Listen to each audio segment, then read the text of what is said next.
I am Tobias Lockwood, 35 years old, a bank employee in Phoenix. That night I jolted awake as if an invisible hand had just choked my throat. Sweat poured out, soaking me. My t-shirt clung tightly to my chest and back. I had just dreamed of my grandfather, who passed away 2 years ago. His voice was low, hoarse, filled with authority as he warned me, "Don't drive on the highway, Tobias. Don't." He spoke urgently, almost losing control, his old eyes wide with terror. I could clearly see every wrinkle on his forehead, the way he reached out as if trying to pull me away from an invisible abyss. Then everything went black, and I woke up with a start. My wife, Valentina, was lying beside me and stirred awake. The nightlight cast a glow on her face, so beautiful that sometimes I still wondered if I deserved her. She opened her eyes slightly, her voice drowsy. "What's wrong, honey? Another nightmare?" I swallowed hard, trying to steady my breathing. "It's nothing. Just a weird dream."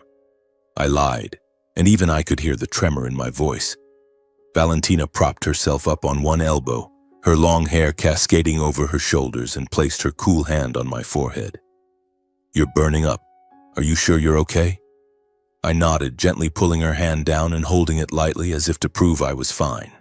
But in my mind, my grandfather's image still lingered. I didn't tell her. I didn't dare.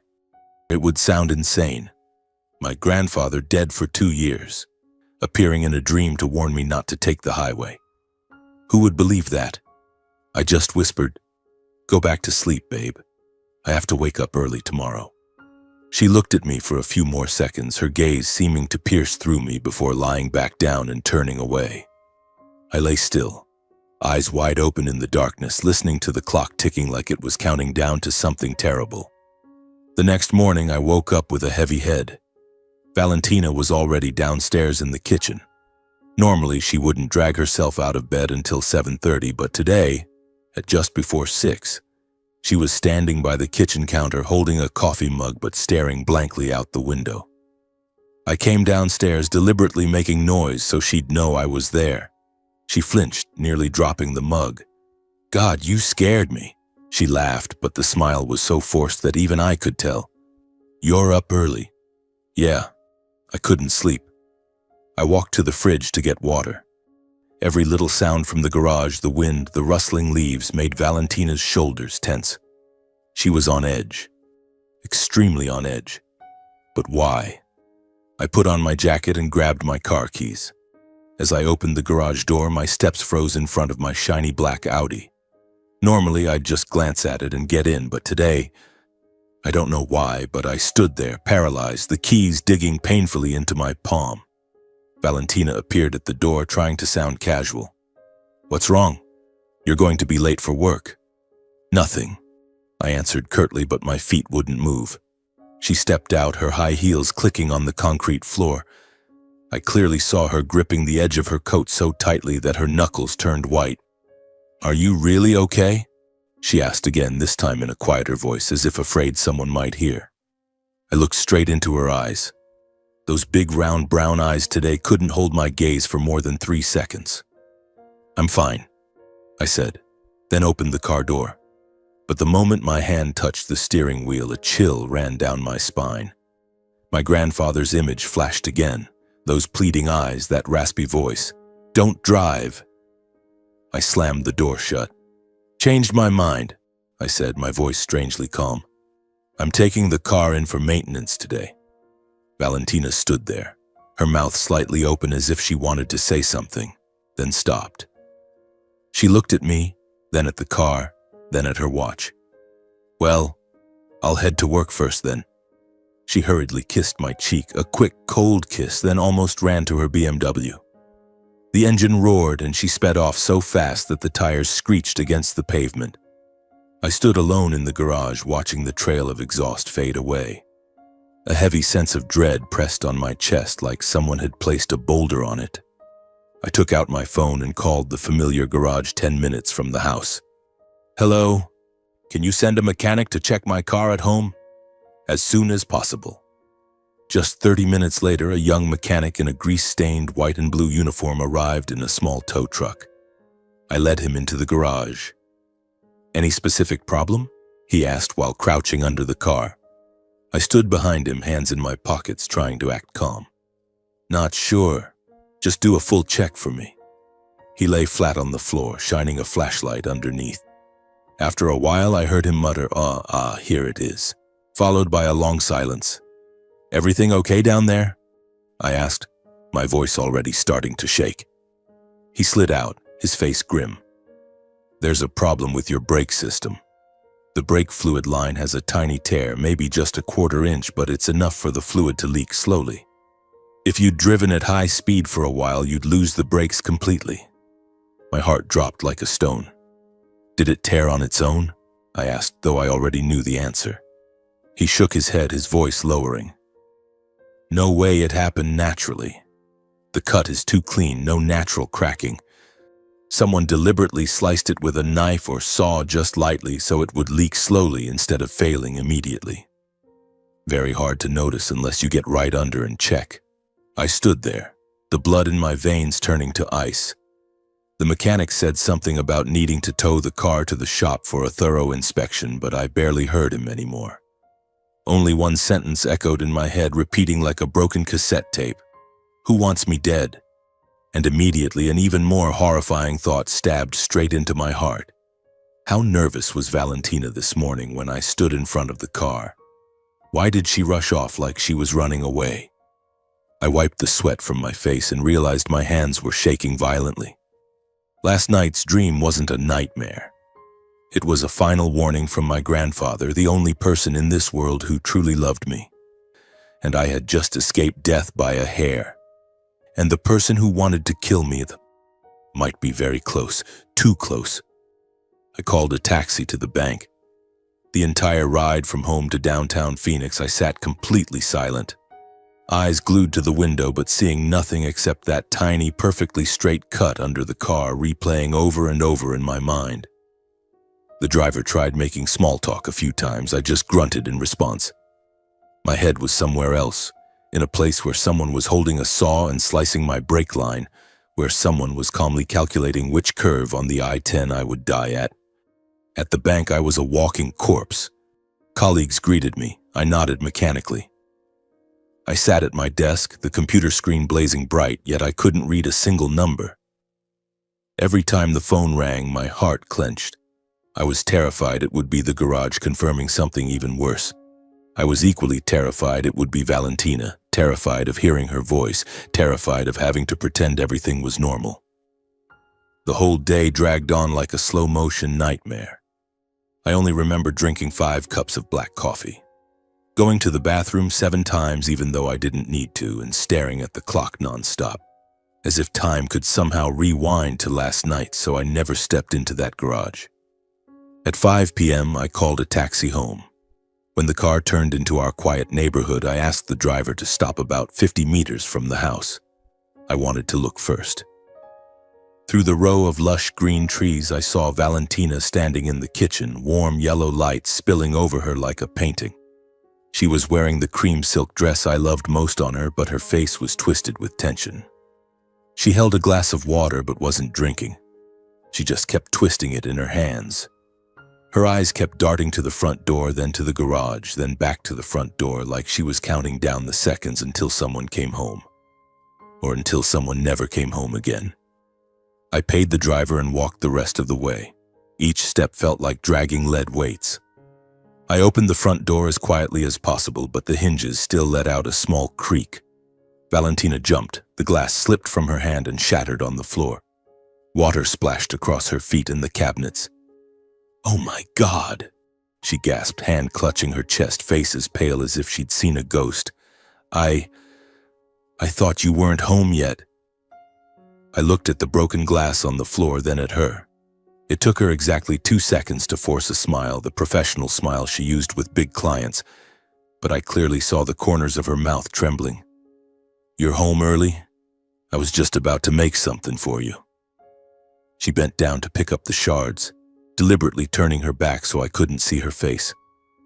I took off my jacket, hung it up, and tried to keep my voice steady. "The car's still at the shop for more checks. There's something I need to tell you." She froze for a second, then turned around, eyes wider than necessary. "What is it?" I told her. Word for word, about the perfectly clean cut on the brake line. About how, if I had taken the highway today, I'd probably be in the morgue right now. About how someone wanted me dead. Valentina threw herself at me, hugging me so tightly I nearly lost my balance. She held me so hard I could feel her heart pounding, unnaturally fast. Oh God, Tobias. Her voice broke, but I felt her fingers digging into my shoulders as if she were holding something back. Thank goodness you're okay, she kept repeating, words of comfort pouring out like a machine. But I noticed, she didn't ask for details. She didn't ask what the cut looked like, which garage, whether we'd called the police. She just repeated, "Thank goodness you're okay," like a parrot stuck on a loop. I gently pulled her arms away and looked her straight in the eyes. "Are you hiding something from me?" She flinched, eyes blinking rapidly, the telltale sign she'd had since we were dating whenever she lied. "No, nothing. I'm just in shock. Don't overthink it." But throughout dinner, she barely ate. She just kept putting food on my plate, refilling my water, smiling at me, short, forced smiles that never reached her eyes. Whatever I asked, she answered, but disjointedly off topic. The air between us was so thick you could slice it. After dinner, she said she was tired and went upstairs first. I stayed downstairs a while, listening to the water running in the bathroom, then the hairdryer. Everything sounded perfectly normal, like any other night. When I finally went up, the bedroom door was ajar. I saw Valentina standing on the balcony, phone pressed to her ear, voice barely above a whisper. "It didn't work. He found out. No, it's not my fault. What do we do now?" I froze behind the door. She was speaking quickly, voice shaking with fear. Then suddenly she stopped, whipped around. Our eyes met through the crack in the door. Her face went white as a sheet, her hand trembled so badly the phone nearly slipped, and she frantically ended the call. When did you come up?" She forced a laugh, stepped back inside, and pulled the balcony door shut. "Just now," I answered, my voice dry as dust. I was just calling my mom, checking on her health." She said it without looking at me. I nodded, got into bed, and turned my back to her. I didn't ask anything else, because I knew if I did, she would lie again. And I wasn't ready to hear another lie tonight. I lay there, eyes wide open in the dark, listening to Valentina's breathing beside me, short, rapid, uneven. She wasn't sleeping either. I knew. She knew I knew. But we both stayed silent. That night I barely slept. The image of Valentina on the balcony whispering in panic kept looping in my head. The look on her face when the glass shattered. Her trembling hands when she hugged me. The smiles that never reached her eyes. Suspicion started as a tiny spark, but in just one night it had become a smoldering fire that refused to die. In the days that followed, I lived in a half-awake, half-dreaming state. Every morning, the first thing I did was inspect the car. Under the chassis, brake lines, tires, trunk, even the driver's seat, checking for anything out of place. I bought a tiny dash cam and installed it inside the car, recording 24/7. I began noticing every little detail about Valentina. How she'd glance at her phone and quickly lock the screen the moment I walked into the room.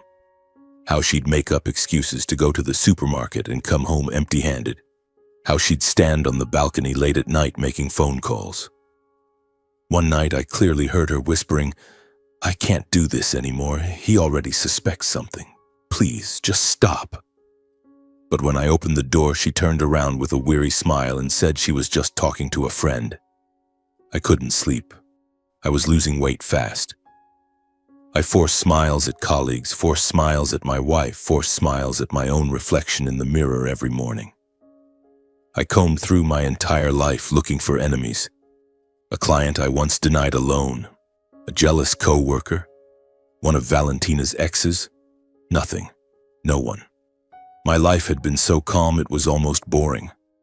I had no debts, no affairs, no addictions, no grudges. The only thing I had that anyone could possibly want was money. And there was only one person I trusted enough to tell everything to. Mason Trent. I called him one afternoon, voice hoarse. I need to see you today. Right now. 2 hours later, I was sitting in Mason's law office in downtown Phoenix.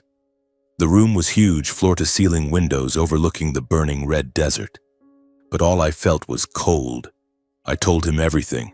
My grandfather's dream, the perfect cut on the brake line, Valentina's whispered phone calls. Mason listened without interrupting, just tapping his pen on the desk. When I finished, he was quiet for a long moment. Then he asked a single question, his voice low and terrifying. If you die, who benefits the most? I froze. The $15 million inheritance my grandfather left me 2 years ago flashed crystal clear in my mind. The money was in a trust. I could withdraw only the interest to live on. The principal remained untouched. If I died without children, the entire amount would be split equally between my parents and my wife, Valentina. The blood drained from my face. Mason didn't say anything more. He just slid the box of tissues toward me, even though I wasn't crying. He knew what I was thinking. Don't jump to conclusions, he said slowly, but you need to check. The following weekend, I drove to my parents' house unannounced. My mother, Willow Lockwood, opened the door in a brand new silk dress, hair perfectly curled, grinning like I'd just won the lottery instead of a son she hadn't seen in 2 months. Oh my God, Tobias. Why didn't you call? I would have made something special. She hugged me tightly. Expensive perfume flooded my nose. My father, Bennett Lockwood, came out of the living room holding a whiskey glass at 3 in the afternoon and slapped my back hard. There's my boy. Come in, come in. They were overly warm, warmth that felt fake. Dinner was already laid out like an early Thanksgiving. Steak, French wine, tiramisu ordered from a fancy Italian place. They asked about work, my health, how gorgeous Valentina was looking lately. I answered vaguely, waiting. They didn't make me wait long. Before we'd even finished the main course, my father set down his knife and fork, cleared his throat, and said, So, that money your grandfather left you, have you thought about investing it yet? I hear real estate is booming. I could introduce you to a few projects. My mother jumped in immediately, voice syrupy sweet. Exactly, honey. 15 million isn't pocket change. You have to plan carefully. I think buying more rental properties would be smart, or at least park it in the bank for interest. I looked at them. Really looked. My father's eyes were gleaming. My mother's were shining. Not because their son was home, but because $15 million was within reach. I took a deep breath and said casually, Actually, I've been thinking, maybe I'll donate it all to charity. The air in the dining room instantly turned to ice. My father froze with his wine glass halfway to his mouth. Red liquid sloshed over the rim. My mother's knife slipped from her fingers and clattered loudly against the porcelain plate. What did you just say? My father asked, voice rising an octave. I said I'm considering giving it all to an orphanage or a cancer foundation. Grandpa always wanted to do that but never got around to it. I think I should do it for him. My mother's face turned crimson. She slammed her silverware down with a loud clang. Are you insane, Tobias? That's family money. Your grandfather left it to his grandchildren, not to strangers. My father roared. Did that wife of yours put you up to this? Or did someone brainwash you with that stupid hippie nonsense? $15 million, not 15,000. If you dare give it away to outsiders, I'll disown you. I sat silently and watched them perform. My father's face red with rage, my mother's eyes blazing as if I'd just announced I was going to burn the cash. Not a single word of concern like, have you thought this through, or are you sure? Just pure fury. Fury that the money was slipping out of their grasp. I pretended to sigh and raised my hands in surrender. Okay, I was just kidding. I'm still considering a lot of options. Instantly, like magic, the tension vanished. My father laughed heartily and refilled my glass. That's my boy. Joking like that nearly gave your old man a heart attack. My mother clutched her chest and gave a strained laugh. You scared me half to death. If you actually did that, I wouldn't sleep for a month." They exhaled in relief. Obvious relief. Relief they didn't even try to hide. I finished the last bite of steak and tasted nothing. Only one question remained in my head. If I really died, just how relieved would they be? On the drive home, I checked under the car 3 times before starting the engine. I called Mason. "I think you were right," I said, voice raw. "My family, they want me dead." Mason was quiet for a moment, then asked, "What do you want to do next?" I stared at the pitch-black highway ahead, fingers gripping the steering wheel so hard they hurt. "I want to be sure." And for the first time in days, I no longer felt like prey. I had become the hunter. I didn't go home that night. I drove around Phoenix until nearly 2 in the morning, streetlights streaking across the windshield like cold white streaks. Only one thought remained in my head. If they wanted me dead for $15 million, I would make them pay for every single cent. The next morning, I went looking for Sophie Lane. I'd heard her name from Mason, a former Special Forces private investigator, now working solo, specializing in cases wealthy families didn't want the police touching. We met in a rundown coffee shop on the outskirts where nobody bothered to look at anyone else. Sophie was about 40, short-cropped hair, ice-gray eyes, wearing an old leather jacket. She listened without blinking, jotting only a few notes in a small notebook. 3 targets: Bennett Lockwood, Willow Lockwood, and my wife, Valentina Lockwood. I want to know who they meet, what they say, where they go, what they do. Everything. No limits. Sophie looked up. "This won't be cheap." I slid a thick envelope across the table. "Cash. Half now, half when you deliver. And I want it fast." She took the envelope, slipped it into an inside pocket without counting. "Give me 2 weeks." Those 14 days were hell. I still came home every night, still kissed Valentina on the cheek, still asked how her day was.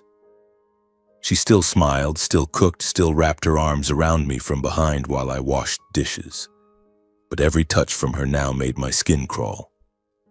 I counted the seconds until night fell, until she was asleep, so I could sit in the pitch-black home office, staring at the security cameras I'd installed myself, waiting for Sophie's messages. On the 15th day, Sophie called. "I have what you need. Come to the address I'm sending now." I went to her apartment in Scottsdale. On the table sat a file at least 300 pages thick, plus 2 USB drives. Sophie poured whiskey for both of us. No ice. The first revelation hit me like a punch to the chest. My parents were $4.7 million in debt. Las Vegas casinos, football betting, loan sharks, the house double mortgaged. The bank had sent the final foreclosure notice. 30 days until they lost everything. I remembered the $3 million my grandfather had given them 4 years ago to stabilize their lives. Now they were truly stable. Stably at rock bottom. I turned the page. My hands started shaking. A series of photos. Valentina and a tall blonde man in a gray suit embracing in her office parking lot. Them walking hand in hand into a lunchtime motel. Them kissing in an elevator.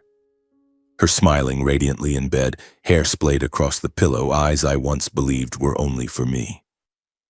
His name, Seth Dalton, creative director, her co-worker.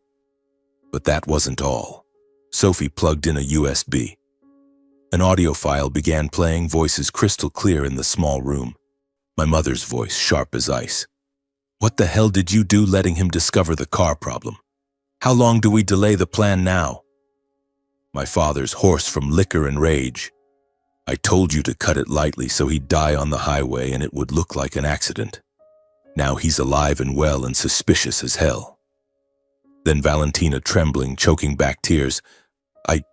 I'm sorry. I didn't expect him to check the car. I can't do this anymore, and I can't kill him." Silence for several seconds. Then my mother's sneer. "Can't do it. How about this?" The sound of photos being slapped onto the table. I could picture it, my mother pushing the stack of affair photos toward Valentina. Valentina broke into sobs. "No, please. I beg you, don't send them to him." My father roared. Then keep going. Next time, make it certain. I've already prepared the drugs. Just slip them into his wine, he'll pass out cold. You drive the car into the garage, lock the door, leave the engine running. Carbon monoxide. Perfect accident. 15 million split 3 ways. Valentina cried harder.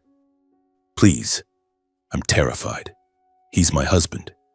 My mother cut in, voice sweet like poisoned honey. Husband? A husband who makes you work overtime and live in this tiny house? 15 million is enough for you to live like a queen. Europe, designer bags, your young lover. Choose. Do it, or tomorrow the whole city knows you're a whore sleeping with your boss. Dead silence. Then soft, broken sobs. Then Valentina's voice, small and pathetic. I'll do it. But please don't let him find out about this. The recording ended.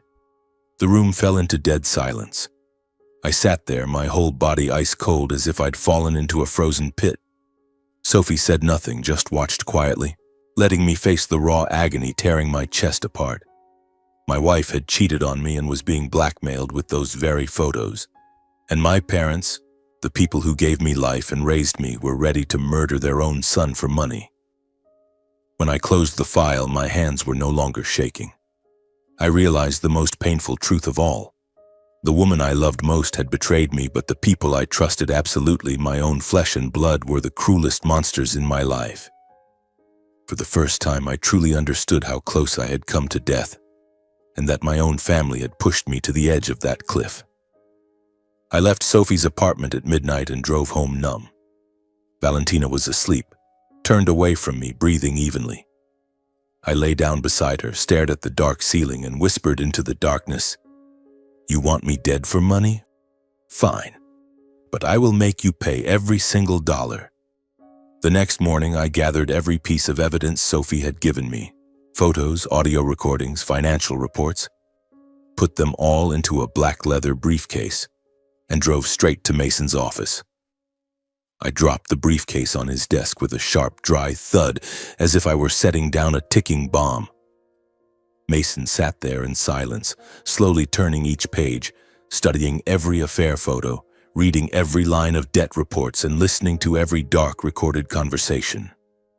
When he finally took off his glasses, rubbed his temples, and let out a long, heavy sigh, I knew the answer wouldn't be pleasant. "This is enough for me to believe you'll be dead a second time very soon," Mason said bluntly, his voice low and dead serious. "But it's not enough for the police to open a formal attempted murder investigation. There's no direct physical evidence tying anyone to a crime, no clear confession in front of an independent witness, no specific weapon. They'll just treat this as an internal family dispute and probably suggest marriage counseling or divorce." I clenched my fists so hard my knuckles went white, my voice hoarse with rage and helplessness. "So what the hell am I supposed to do? Just sit here and wait for them to try again?" Mason looked me straight in the eye, his gaze ice cold and razor sharp. "No. You have to be 10 times smarter than they are. Do not go to the police yet. If you move now without ironclad proof, they'll deny everything. Hire the best lawyers money can buy, and next time they'll be more careful. Maybe a gun, maybe a real accident with 0 traces. Then you'll die and no one will ever know why." I swallowed hard. A chill ran down my spine. "So what do I do right now?" Mason smiled, a cold, cutting smile belonging to a lawyer who had won too many impossible cases. He leaned forward and spoke slowly like he was reading a death sentence to the guilty. "You play the perfect actor. You keep being the calm, gentle husband who trusts his wife completely. The warm, respectful son who suspects nothing. You smile at your wife, hug her, call your parents regularly, act like you still believe you're living in a normal, loving family. Only when they're convinced you're soft and completely blind will they get sloppy again. The rest we'll handle," Mason continued. "We'll gather the real gold standard evidence they'll create themselves when they think everything is under control." He laid out the plan step by step, crystal clear. Install ultra-small cameras with audio everywhere in the house. Living room, bedroom, kitchen, and especially the garage. Plant automatic voice recorders under the dining table, under the sofa, even in my car. Auto backup every call and text from Valentina's phone. Sophie keeps 24/7 surveillance ready to capture every secret meeting. They will definitely try again, Mason said with absolute certainty. And when they do, we'll catch them red-handed, with evidence they can't deny. I nodded. At that moment, I knew I had no choice but to trust Mason and follow the plan. I began acting, flawlessly. Every morning I hugged Valentina from behind, kissed her hair, asked about her day. I sent loving texts during work hours, called my parents every couple of days, asked how they were, told them I missed them. I smiled more, spoke less about anything suspicious, and observed everything in secret. I noticed Valentina looking at me strangely, relieved that I seemed unsuspicious, yet uneasy about why I was so calm. My parents started calling more often, their voices syrupy sweet, always asking, "How are you lately, son? Anything unusual?" Probing. I waited in constant tension, counting the days like a countdown to my own doomsday, but outwardly I remained perfectly composed. Then one Thursday afternoon, as I was leaving work and about to head home, Sophie called with an emergency. "They're meeting," she said quickly, "this time at a small motel in Mesa. The meeting is rushed and calculated. I'm sending the new recording to your secure email now." I sat in my car in the bank parking lot, opened the file, and listened word for word. My father's voice came first, irritated and urgent. "This time there can be no more failure. The sleeping pills I got are industrial strength, just 2 pills and he'll be out cold for at least 8 hours. You slip them into his wine, make him finish the glass. Then drive the car into the garage, lock the doors, leave the engine running. Done. Drunk driving, carbon monoxide accident, perfect.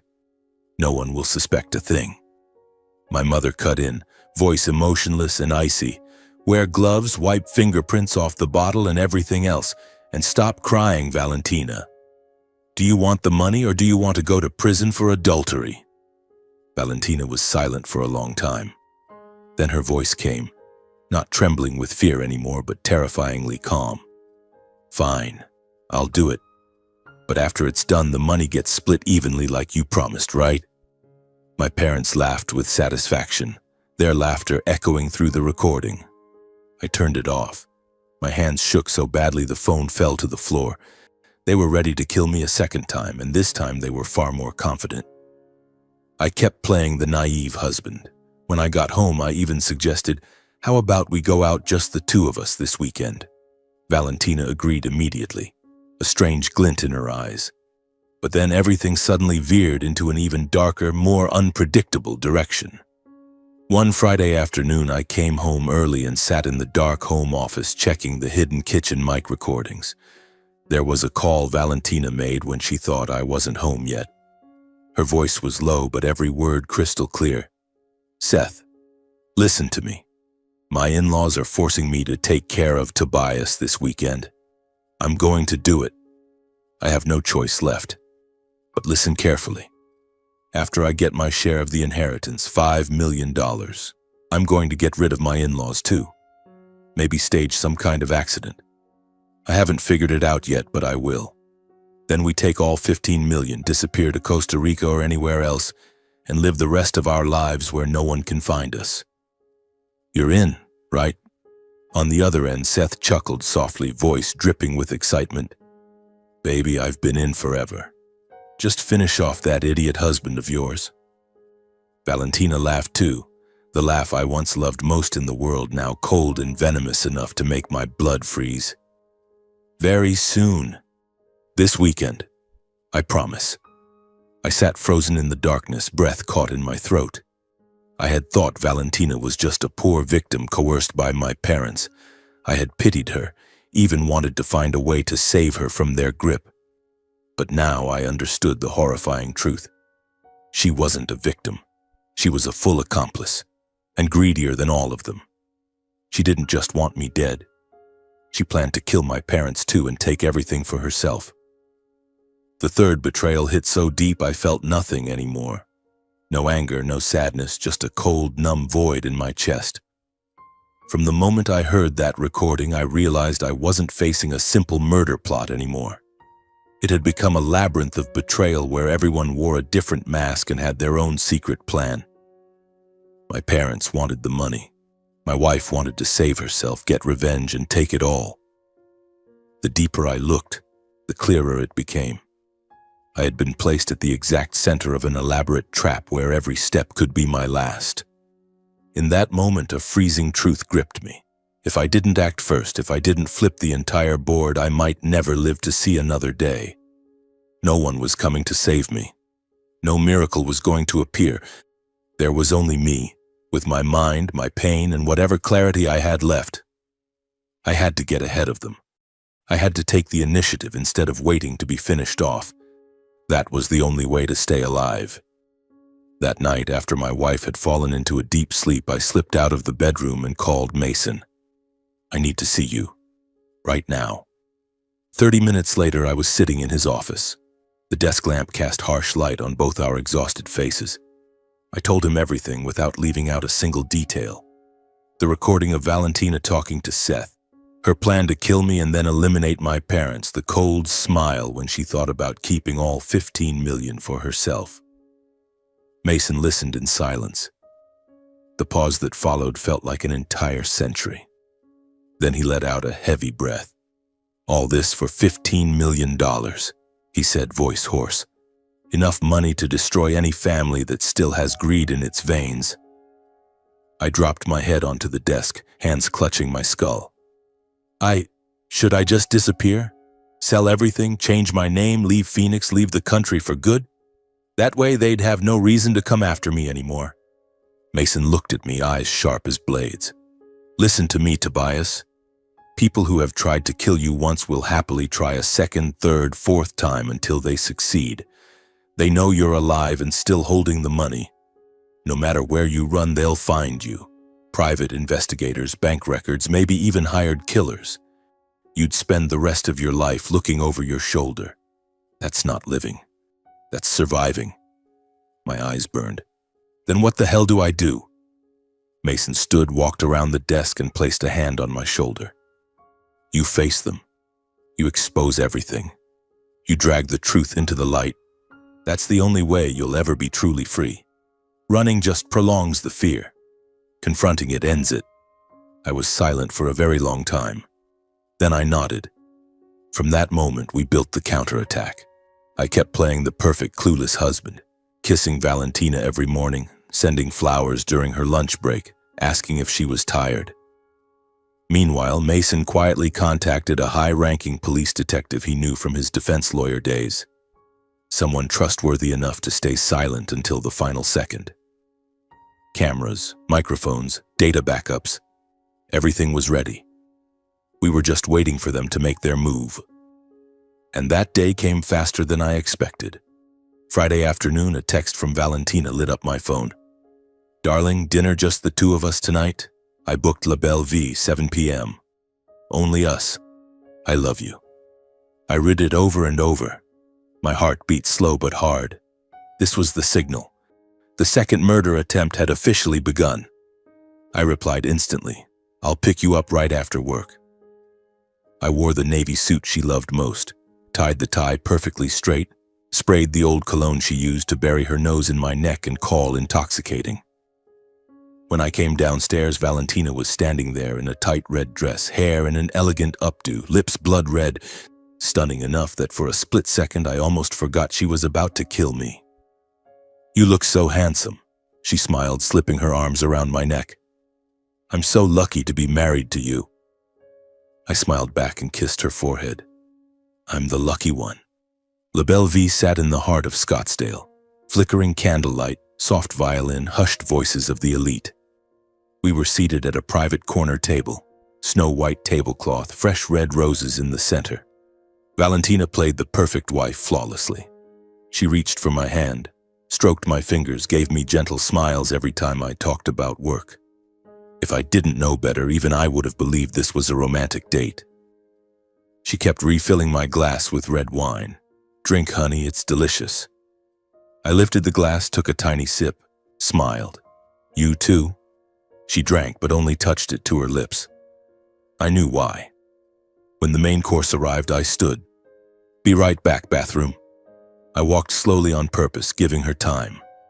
When I returned, I caught it, a flash of tension in her eyes for a fraction of a second, instantly replaced by that sweet smile. My glass had been topped up again. She raised hers. "To us?" I smiled, clinked her glass. "To us." I took the smallest sip, held it in my mouth. While she looked down to cut her steak, I brought the napkin to my lips, pretending to dab, and spat the wine into it. I repeated the motion all night: sip, hold, spit. The glass emptied slowly while I stayed perfectly sober. Valentina grew increasingly restless. She poured more, urged me to drink faster, laughed louder, but I could see the faint beads of sweat on her forehead despite the air conditioning. By dessert, I started the performance. I slurred my words, blinked slowly, let my hand waver as if I couldn't hold it steady. I feel a little dizzy, babe." She gripped my hand, voice dripping with perfectly fake concern. "You're drunk already? Let me take you home." I nodded weakly, then slowly slumped forward onto the table, eyes closed, breathing slow and even. In my jacket pocket, the tiny recorder was still running. Valentina waited a few seconds, then pulled out her phone and whispered urgently, "Mom, it worked. I got him to drink it all. I'm bringing him home now." I clearly heard my mother's triumphant laugh on the other end. Valentina paid quickly, then half-dragged me to the car. I let my whole body go limp, so she had to struggle. The familiar scent of her perfume now made me want to throw up. She opened the back door, shoved me across the seat, then slid behind the wheel. On the drive home, I kept my eyes shut but my ears wide open. Her heart was pounding. She muttered to herself, "Just a little longer. Almost over." I lay there motionless, thinking about our wedding day, thinking about the vows, in sickness and in health, for richer or poorer. The same woman who had spoken those words was now driving me home to murder me. In the darkness of the speeding car, I played dead while my mind was ice cold and alert. Every frantic breath from the driver's seat reminded me I was exactly on the edge of the trap they had set. But this time, I was no longer prey. In that moment, I felt it clearly. The biggest battle of my life was coming, and I was ready to step into it. The car turned onto our familiar street, tires crunching on gravel. The automatic garage door slid open, motion sensor lights flooding the space with harsh white glare. Valentina turned off the engine but didn't open the garage door. She stepped out, walked around to the back seat, and shook my shoulder. Honey, wake up, we're home." I stayed silent, breathing slow and even, head lolling like a man deep in drunken sleep. She let out a small sigh of relief and whispered, "Completely wasted." I clearly heard the snap of rubber gloves, the hiss of air freshener spray, the soft rustle of paper towels wiping the door handles, the steering wheel. She was meticulous, every detail like a professional killer. When she was done, Valentina slid back into the driver's seat, closed the car door, and locked it. Then she started the engine again. The low growl filled the sealed space. Exhaust began pouring in. 10 seconds. 20 seconds. The air grew thick and heavy. That was the moment the police moved in. Blinding headlights flooded the garage from outside. Sirens screamed. The garage door was kicked in with a deafening crash. Valentina let out a blood-curdling scream when she saw me slowly sit up in the back seat, eyes wide open, completely awake. Her face turned the color of a corpse, lips trembling, unable to form words. What's happening? This can't be." I opened the door and stepped out slowly. Police flashlights pinned her in place. Mason stood there holding the arrest warrant, 6 armed officers behind him. I looked straight into Valentina's eyes, my voice so cold it sounded foreign even to me. "You put on a hell of a performance." I almost believed it. She collapsed to her knees on the garage floor, sobbing, clutching at my legs. "Please, forgive me. Your parents forced me. I didn't want to. I had no choice." I crouched down to her eye level, pulled out my phone, and played the recording of her call with Seth. Her own voice echoed through the garage. "I'll get rid of your parents too. Then we take all 15 million and disappear to Costa Rica, right?" Valentina jerked her head up, eyes bulging. Every excuse died in her throat. Her face shattered like dropped glass. Officers moved in and cuffed her. She didn't resist, just hung her head, tears dripping onto the concrete. I stood watching, my heart squeezed so tight it hurt, not with rage but with a numb, dead disappointment that left no feeling at all. One of the officers turned to me. "Mr. Lockwood, would you like to come with us to your parents' house?" I nodded without hesitation. Yes, I need to see their faces one last time. On the way to my parents' house, I sat in the back of the police cruiser, silent. Mason sat beside me, hand on my shoulder, but I felt nothing. Only one question looped in my mind. How would they react when they saw I was still alive? The car stopped in front of the house I grew up in, once full of laughter, now just an empty shell of lies. The living room lights were still on. Through the window I could see my parents sitting on the sofa watching TV. An officer knocked. My mother opened the door in her floral robe, hair in curlers, grinning wide. "Tobias, you're home? Why didn't you call so I could—" She froze when she saw the line of police behind me. My father stepped out of the living room holding a beer. "What the hell is this?" When he saw me walk in, alive and alert, he stammered, How? Why are you here?" Mason stepped forward and placed a thick folder and 2 USB drives on the coffee table. "Bennett Lockwood, Willow Lockwood, you are under arrest for conspiracy to commit murder, attempted murder, and accessory to property sabotage in furtherance of a felony." My mother let out a shrill fake laugh. "You've got the wrong people. This is a misunderstanding. Tobias made it all up." My father pointed at me, roaring, "You ungrateful little bastard. You dare frame your own parents. Has money blinded you? I raised you just so you could drag the cops here to cuff me." My mother wailed, tears and snot running down her face. "My baby. I gave birth to you, fed you every bite. How can you do this to your mother? It's that wife of yours putting ideas in your head, isn't it?" I stood there and let them perform. Let them spit out their final lines. Then I asked one single question, voice tired and hollow. "When you sat there planning how to drug my wine, how to slice my brake line, how to let me suffocate in the garage, did you ever once remember I was your son?" The room went dead silent. No answer. Only the cheerful jingle of a TV commercial playing in the background. That silence was the clearest answer of all.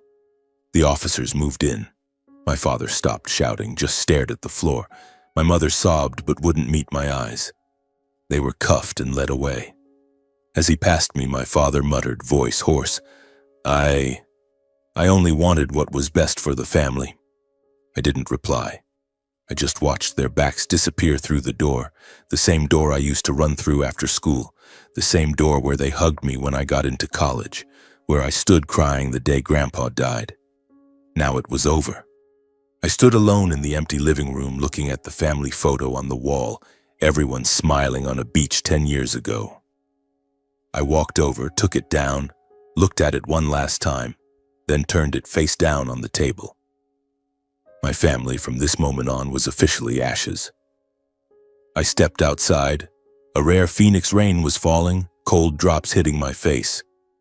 I tilted my head back and let the rain wash everything away. And for the first time in months, I took a deep breath, the breath of a free man. But this freedom was not the light, soaring kind you see in movies. It was heavy, bitter, as if I had just escaped a sealed room full of toxic smoke and could still smell the acrid stench clinging to my hair and skin. The case exploded overnight. By the next morning, the news was everywhere. Local channels opened their broadcasts with blazing red headlines. Phoenix millionaire family's $15 million inheritance murder plot. The press called it the darkest family crime in Arizona this decade. Fake marriage, inheritance greed, adultery, attempted murder, every sensational detail crammed into screaming headlines. My phone rang nonstop. Reporters, old acquaintances, even strangers texting, "Are you Tobias Lockwood?"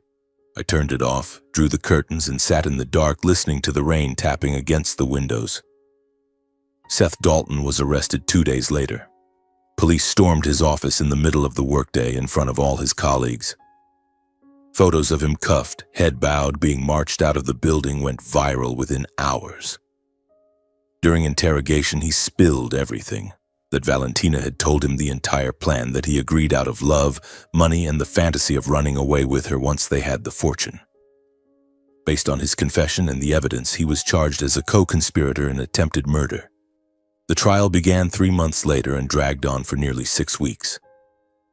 The Maricopa County courtroom was packed every single day. Reporters crowded the hallways. Cameras flashed nonstop whenever I walked in. People lined up from dawn for public seats as if this were a live true crime drama. Each day peeled another layer of skin off my past.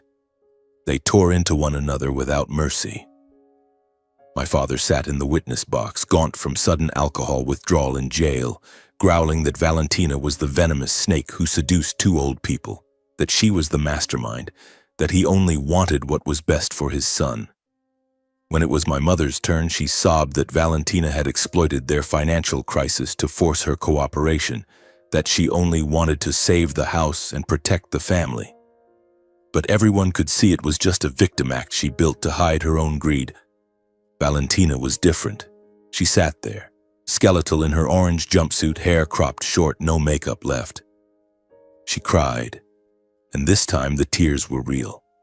She said my parents had blackmailed her with the affair photos, forced her hand, that she was terrified of losing everything. She looked at me across the gallery, mouthing, "I'm sorry." But I just looked back. No nod, no shake of the head. Seth kept it simple. I just did what Valentina told me. She said there'd be money, that she'd leave her husband, that we'd be together. I was stupid enough to believe her. They ripped one another apart in front of the judge, the jury, and me. And the more they tore, the clearer each person's true nature became. Greed, deceit, bottomless cruelty. Mason's evidence was ironclad. Video of Valentina slipping the drugs into the wine. Audio from the cafe meetings. Lab results on the drugged wine samples. Surveillance photos. Text messages. The call with Seth. Not a single gap. Sentencing day, the courtroom fell dead silent. The judge, an older woman with a voice sharp as a blade, read slowly, "Bennett Lockwood, 30 years without parole for first-degree murder conspiracy and attempted murder. Willow Lockwood, 18 years for co-conspiracy, coercion, and aiding attempted murder. Valentina Lockwood, 22 years for directly administering the sedative, attempted murder, staging a false scene, and obstruction of justice. Seth Dalton, 12 years for accessory to attempted murder." Cries, curses, and scraping chairs erupted in chaos. Valentina turned toward me, mouth open as if to speak, but I had already turned my back and walked out. I didn't want to hear another word. In the months that followed, I learned to live again from zero. I cleaned the house like a man possessed. I threw out everything that had ever belonged to Valentina. Clothes, perfume, wedding photos, even the bed we slept in. I repainted the walls, bought new curtains, filled the rooms with plants. Every weekend I ran 10 kilometers along the Arizona Canal, sweat pouring out as if washing away every toxic memory. I went back to the bank and buried myself in work until my boss told me to take leave before I collapsed. I learned to cook, to meditate, to sleep without pills. I survived, but only survived. Then one day the letters came. 2 letters at once from different prisons. My parents wrote jointly, "Son, we're old now. We regret everything." Valentina wrote alone, "Tobias, I know you hate me. I just asked to see you once." I sat at the kitchen table holding both letters for hours. I didn't want to go, but I knew if I didn't, the ghosts would follow me forever. I needed to close this door with my own hands. I signed up for 3 separate visits, 3 days in a row. First, my parents. They were led into the visiting room, separated by thick glass. My father was skeletal, hair snow white, back hunched. My mother had no makeup, dark circles under her eyes, skin wrinkled as if she had aged 10 years in 6 months. They picked up the phones, looked at me, eyes red. My father spoke first, voice rasping. "Son, are you okay?" I didn't answer his question. I asked only one of my own. "Why did you do it to me?" My mother burst into tears. I don't know anymore. We were drowning in debt. The bank was taking the house. I was terrified of losing everything. Then Valentina said if you were gone, everything would be okay. My father bowed his head. I got greedy, son. Too greedy. And I went blind. I thought I was saving the family. I looked at them for a long time. At the man who once taught me to fish at Roosevelt Lake, now in prison for trying to kill me. At the woman who once sang me to sleep, now crying over the plan to suffocate me in my own garage. They begged for forgiveness over and over, voices shaking. I said nothing. I simply set the phone down, stood, and walked out. My silence was the final answer. The next day, Valentina. She walked in wearing the oversized prison uniform, short hair exposing a hollow face. The moment she sat down, she broke, tears splashing onto the counter. "Tobias, I'm sorry. I haven't slept a single night. I was monstrous." I picked up the phone, voice calm. "You were going to kill my parents too once you were done with me, weren't you?" She froze, tears stopping mid-fall. Then she nodded, barely visible. "I was scared. I wanted the money. I wanted Seth. I thought I deserved more." I nodded slowly. "You're out of chances, Valentina. It ends here. Don't write, don't call, don't do anything. I'm going to live. And my new life has no room for you." I stood. She pounded on the glass, screaming my name, but I didn't turn around. When the visiting room door closed behind me, something heavy that had been crushing my chest for months finally dropped away. I walked lighter with every step, as if I had just set down a backpack full of stones I'd carried for far too long. Outside, the rain had stopped. The Phoenix sky was a brilliant blue, the sun blazing gold. I took a deep breath, this time for real. The breath of a man who was truly finally free. But freedom doesn't mean everything suddenly becomes easy. In the first few weeks, I still jolted awake in the middle of the night, heart pounding, convinced I could hear Valentina whispering on the balcony or my father growling in the kitchen. I still looked at my new car and automatically checked underneath it, even though I knew no one was stalking me anymore. The house in Phoenix, once my home, had become nothing more than a cage full of toxic memories. Every wall, every piece of furniture reminded me of fake smiles, cold embraces, nights spent lying next to someone who wanted me dead. I decided to sell it. 1 week after the trial, I called a real estate agent. "Sell it as fast as possible. Any price." The house sold like hotcakes. Who wouldn't want a beautiful villa in an upscale neighborhood with a dark true crime story to spice up the listing? I didn't care about profit. I just wanted a clean break. I chose Seattle, a rainy city, green and lush, far enough away that no one would recognize me on the street. I bought a small house on the shore of Lake Washington, floor-to-ceiling windows looking out over rippling water and swimming ducks. The first time I stepped inside, I stood in the empty living room and cried, not from sadness, but because for the first time I finally had a place that belonged only to me. Most of the inheritance went into safe long-term investments. With the rest, I founded the Lockwood Foundation, a charity in my grandfather's name. On our last fishing trip, he had told me, "Money only means something when it helps others, Tobias.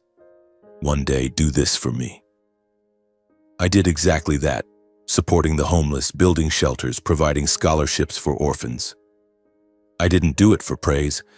I did it because every time I saw a child receive a new backpack or an older man get a dry place to sleep, another piece of the wound inside me healed.